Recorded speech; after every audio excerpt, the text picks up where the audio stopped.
अहिले त यो बाटो सुनसान छ। अहिले चाहिँ त्यहाँ होला आजको माहौल यस्तो छ।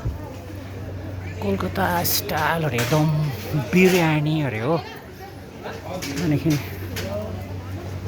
हेलो ह्याप्पी यहाँनिर देख्नुभयो स्टोरहरू छ। आज यो कालो बाटो अलिक सुनसान छ। भरेदेखि भिड हुँदै जान्छ। यहाँ माथि छ साङ्ग्रिला। साङ्ग्रिला पहिला काठको थियो, अहिले कत्रो बनायो। यहाँ पनि आउटफिटहरू राम्रो राम्रो पाउँछ। मजाको लाग्छ यहाँको आउटफिटहरू।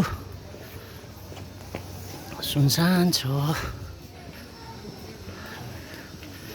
यहाँ पनि मणिपुर। अहिले म मणिपुरमा छु भन्न सक्दिनँ, तर मणिपुरको ह्यान्डलुम स्टोर्सहरू छ।